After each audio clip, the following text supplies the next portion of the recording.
Bonjour à tous, c'est Thomas et bienvenue pour cette nouvelle vidéo YouTube. Aujourd'hui, je vous parle des lecteurs multimédia Zidoo.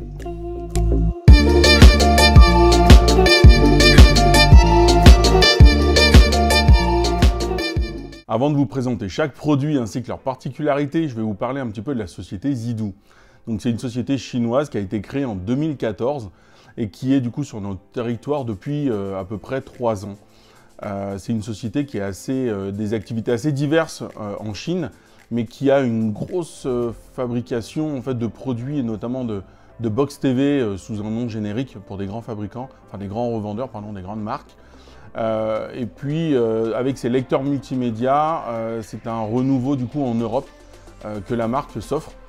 Il faut savoir que du coup c'est une marque qui est toujours en pleine innovation et pour preuve, 40% de ses employés du coup sont dédiés au service de recherche et développement.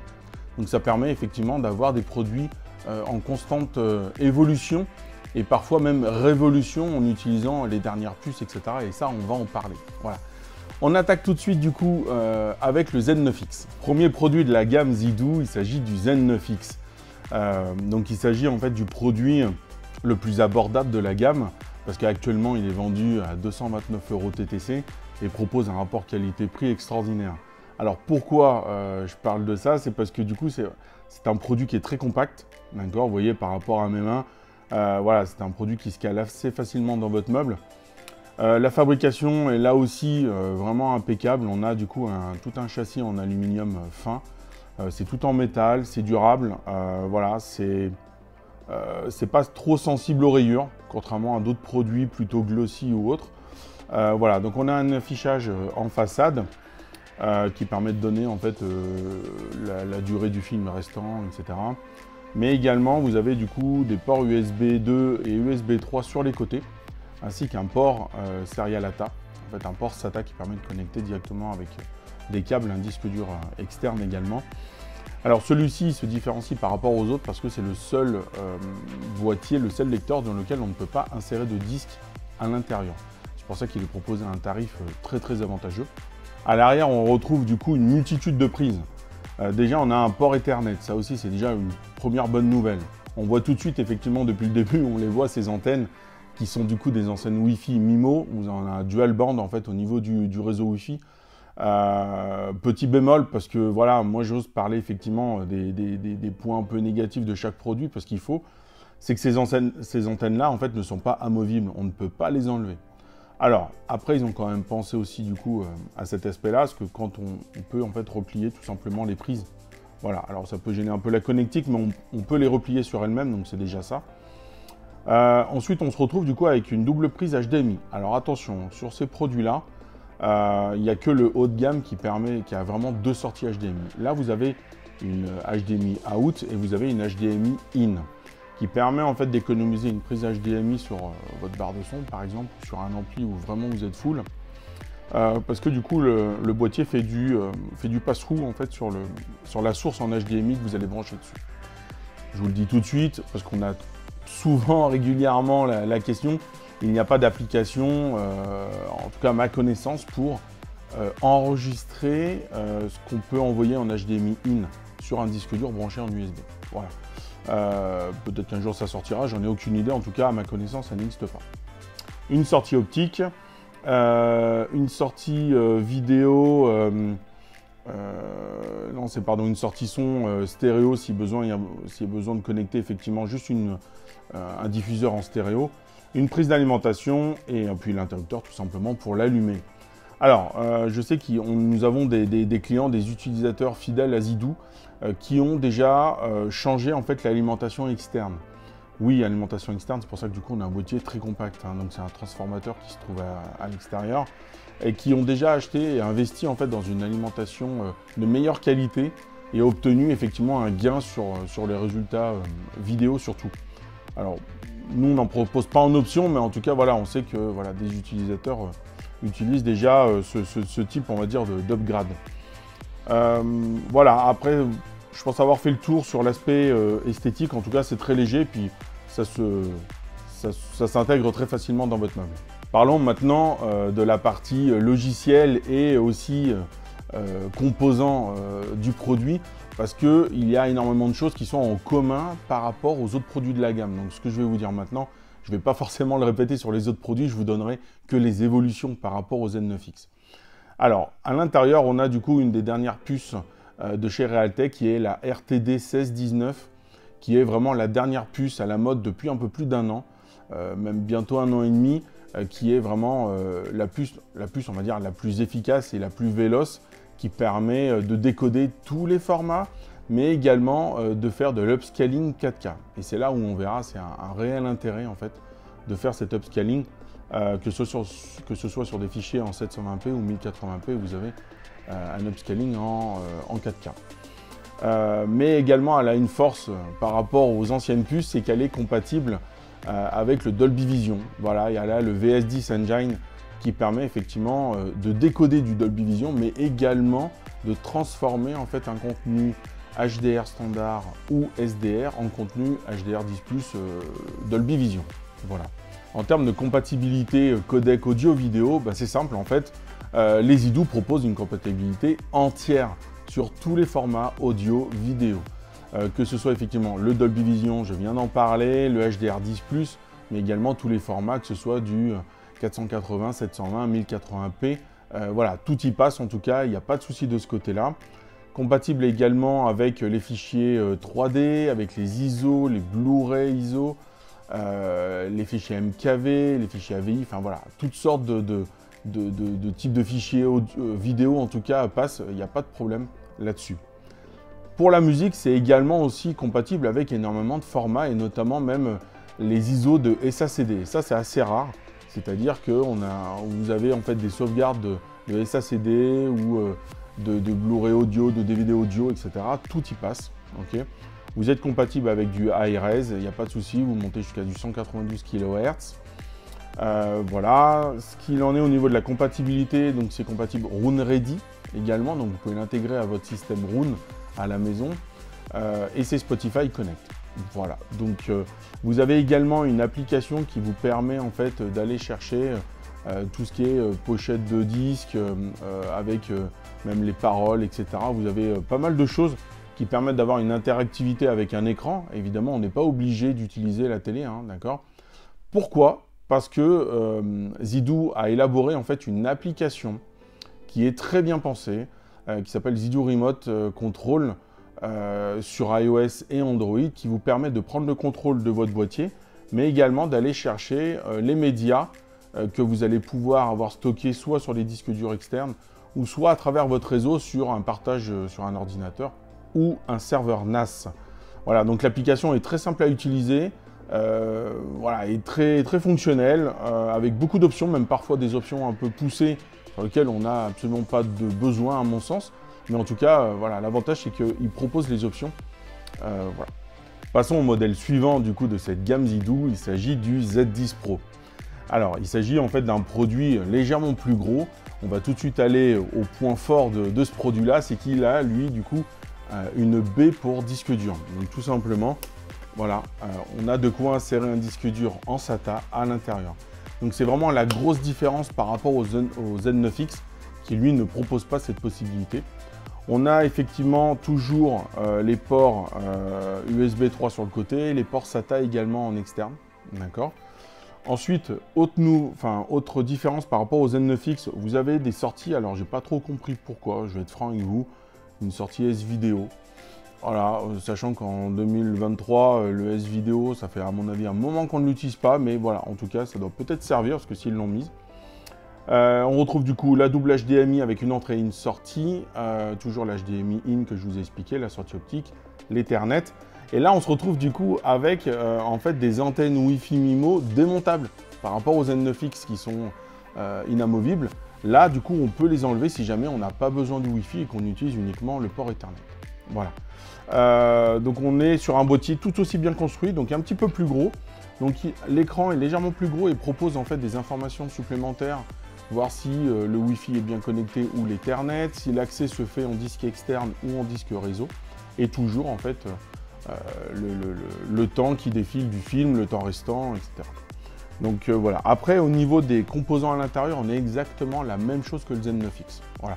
Encore une fois, la différence se fait sur la possibilité de mettre le disque en interne, ce qui n'est pas le cas sur le Z9X. Petite parenthèse dans cette présentation des produits de la gamme, je ne vous avais pas parlé du coup de la télécommande. La télécommande, en fait, il en existe deux. Une première qui est réservée aux produits Z9X et Z10 Pro, qui est infrarouge. Mais déjà sur ces produits entrée de gamme, première gamme on va dire, la télécommande est déjà vraiment excellente au toucher, au niveau de la prise en main, et elle s'éclaire. Les touches sont déjà en fait éclairées. Donc c'est vrai que lors d'une séance de cinéma dans le noir, on retrouve facilement en fait les bonnes touches.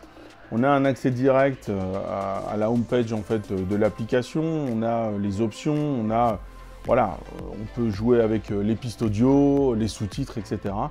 Et petite particularité que j'apprécie aussi, c'est que vous avez un pavé numérique sur la télécommande, et quand parfois on veut aller un peu plus loin dans un film, il suffit de taper, alors ça c'est une astuce que j'ai découvert il n'y a pas très longtemps, si par exemple on appuie sur la touche 5, on arrive à 50% du film ou de l'épisode de votre série ou autre, et 8 pour 80%, enfin voilà.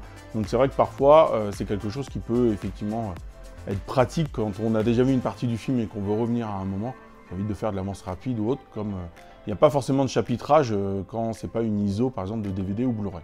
Et enfin la télécommande du Z1000 Pro et de l'UHD 3000 a un aspect un petit peu plus encore haut de gamme, avec un toucher encore un petit peu plus sympa, et surtout elle est Bluetooth. Alors pour nous, ça, le Bluetooth, en fait, sur la télécommande, c'est vraiment quelque chose qui est vraiment extra. Souvent, quand on conçoit des espaces cinéma ou même des salles complètes, l'électronique n'est pas toujours à portée de main. Alors, sans devoir du coup lever le coude parce que le lecteur est derrière vous, tout simplement, une télécommande Bluetooth vous permet de pouvoir piloter votre lecteur Zidou dans n'importe quelle condition. Donc ça, c'est vraiment un plus qu'on apprécie beaucoup sur ces produits-là. Passons maintenant au produit suivant qui est le Z1000 Pro. Donc là, on voit tout de suite qu'on passe sur un produit déjà beaucoup plus haut de gamme, avec une construction encore plus sérieuse et plus rigide, avec un boîtier effectivement plus large. Alors pourquoi le boîtier est plus gros? Tout simplement parce que l'électronique à l'intérieur est plus haut de gamme, et notamment l'alimentation est meilleure que sur le Z9X et le Z10 Pro.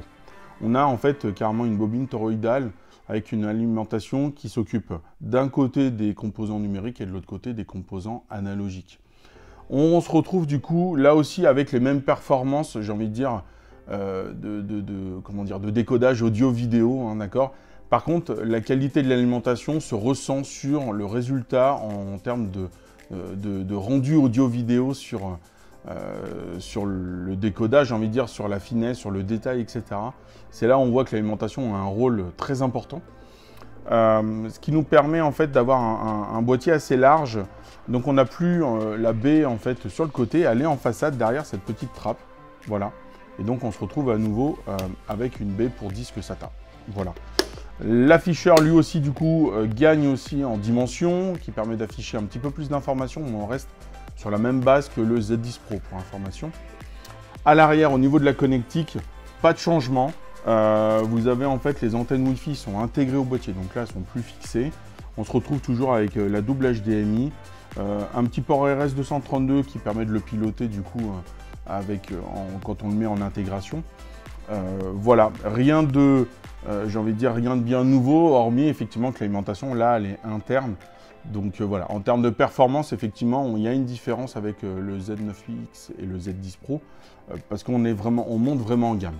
Nous voilà donc avec l'UHD 3000, vraiment, on va dire, le produit phare de Zidou, qui propose vraiment des performances extra. Donc là, on a vraiment, j'ai envie de dire, une caisse encore beaucoup plus grosse que le Z1000 Pro. L'alimentation est à nouveau encore de meilleure qualité, les composants également, voilà. Là, on sent vraiment qu'on est vraiment sur une très grosse platine qui tient la route, c'est rigide, c'est lourd. Voilà, on sent la qualité en tout cas. Et donc, qu'est-ce qui ajoute là? C'est que, vous regardez bien, hop, le front panel s'ouvre complètement et là, vous avez une double baie. Okay, pour information, sur tous les produits qui intègrent une baie pour disque dur, on monte jusqu'à 16 Teraoctets. En termes de compatibilité. Donc ça laisse déjà pas mal de place pour avoir des films ou de la musique. Petit interrupteur du coup sur le devant qui permet voilà, d'allumer votre platine. Qu'est-ce qui va changer également à l'arrière? C'est vrai qu'il y a tout de suite, même à manipuler, elle est déjà plus lourde. Et ça, c'est vraiment quelque chose de très très bon, notamment pour la partie audiophile. Vous avez des sorties symétriques, d'accord? Soit en RCA, soit symétriques du coup en XLR. Et vous avez un DAC d'excellente qualité de chez Sabre à l'intérieur qui permet vraiment voilà, d'avoir une sortie audio d'excellente facture. On se retrouve avec des ports USB 3 à l'arrière. Et là, contrairement à tous les autres produits, on fait face en fait à 2 sorties HDMI. C'est-à-dire que là, vous allez pouvoir du coup avoir une sortie HDMI audio plus vidéo et une que pour l'audio. Voilà, donc ça c'est quelque chose qu'on retrouve effectivement même sur des lecteurs Blu-ray 4K haut de gamme. D'avoir la double sortie, on se retrouve effectivement avec l'optique, avec de l'USB pour envoyer ou lire depuis un ordinateur. Enfin voilà, que des bonnes choses. Et on retrouve aussi effectivement les antennes pour le Wi-Fi MIMO. Donc voilà, c'est vraiment un excellent produit, voilà, qui est encore une fois très bien fini. J'en profite pour parler effectivement des autres produits de la gamme Neo de chez Zidou, qui sont en fait des produits très haut de gamme, que j'ai pas en présentation dans cette vidéo, tout simplement parce que c'est des produits qui sont pas évidents à avoir en fait entre les mains. Voilà, ceux-ci sont plutôt faciles à avoir, les autres le sont beaucoup moins, sont un peu plus exclusifs et surtout sont sur des tarifs en fait qui sont bien plus élevés. C'est pour ça que j'ai décidé sur cette vidéo vraiment de m'attacher sur ces 4 produits. Et à mon sens, déjà l'UHD 3000 propose un résultat audio-vidéo, home cinéma et aussi sur la partie audiophile de très haute volée. Passons maintenant à la présentation assez rapide en fait des fonctionnalités logicielles. Passons à la présentation rapide de la partie logicielle des produits Zidou. Donc dès qu'on allume un produit Zidou, on arrive en fait sur la home page. Donc il s'agit d'un système Android sur Android 9.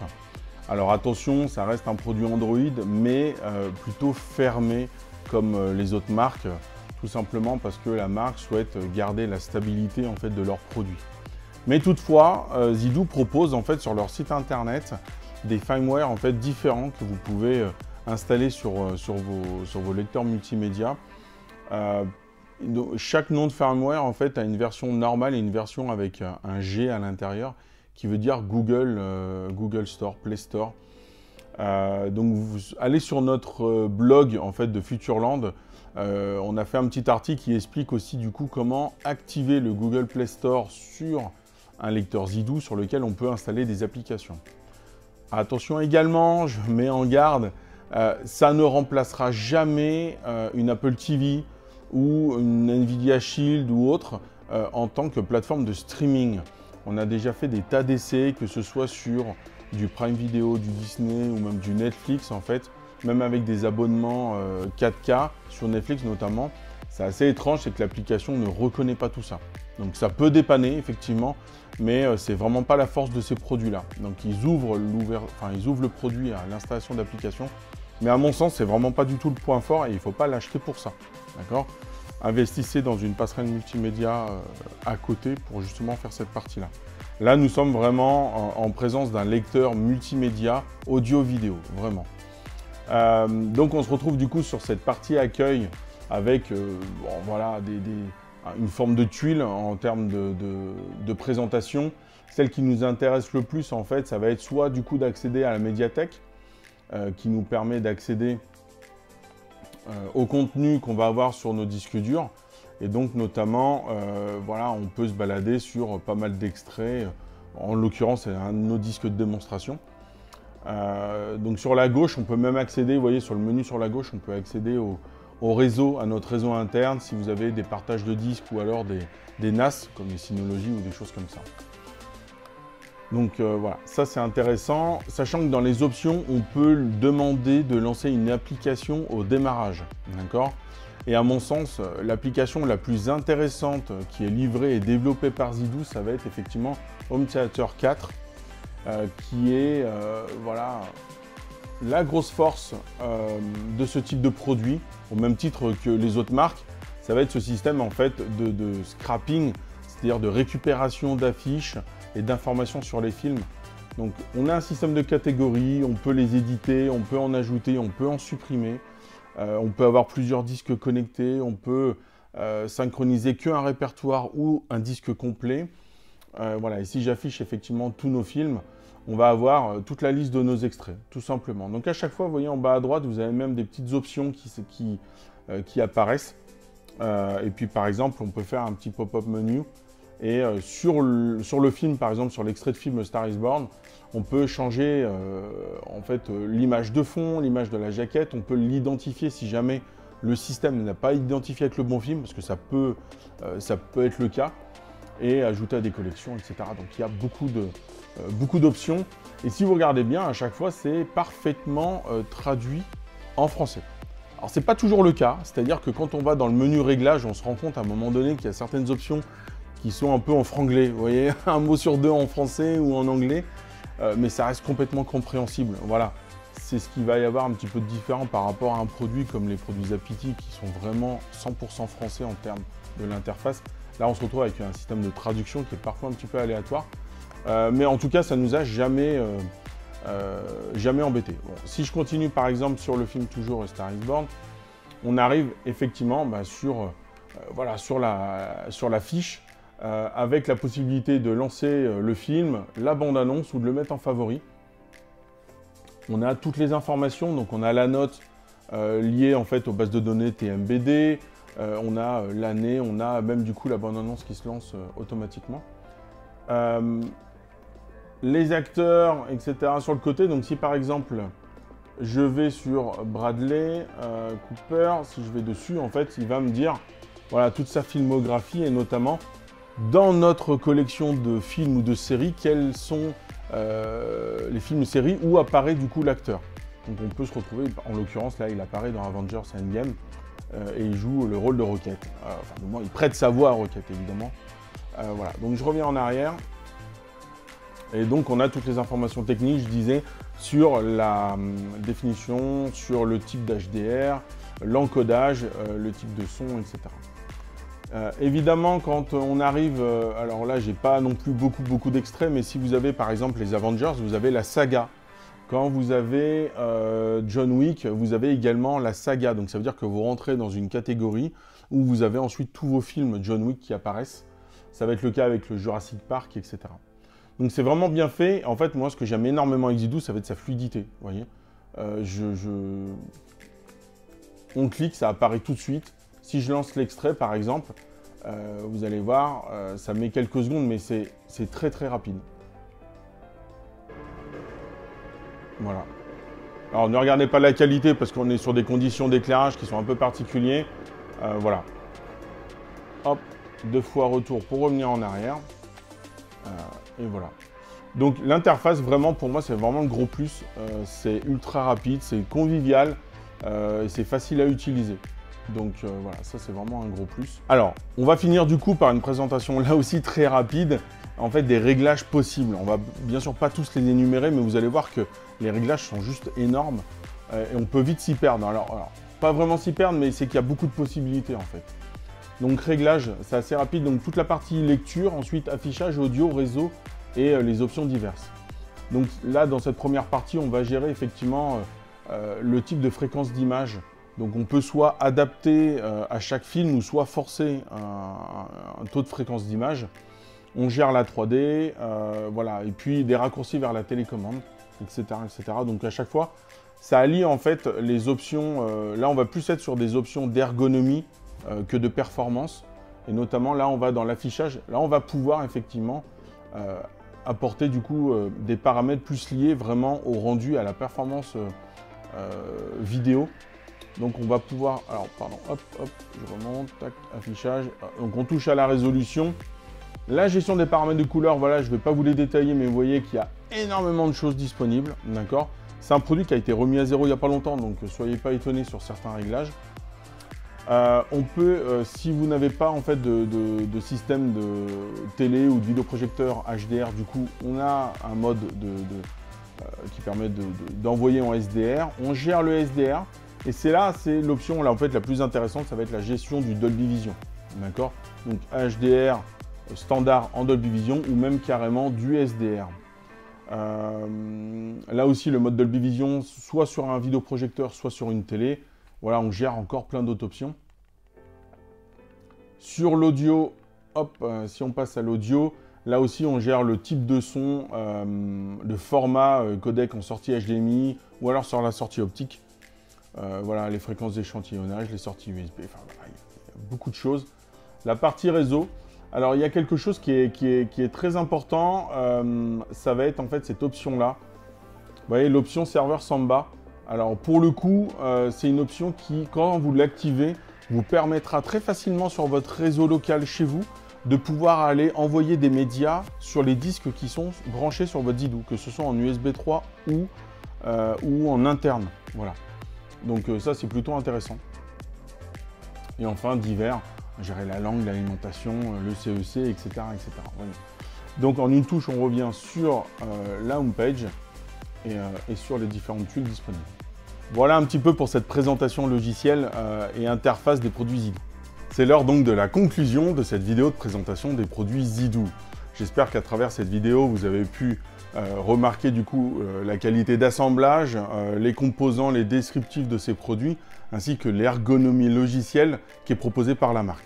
Alors oui, effectivement, ce n'est pas une marque effectivement française où toute la partie logicielle est développée en France comme Zapity, mais on se retrouve avec des produits qui sont déjà réputés, qui sont bien rodés, qui ont voilà, une interface qui est très fluide et qui propose au final un rendu audio et vidéo de grande qualité.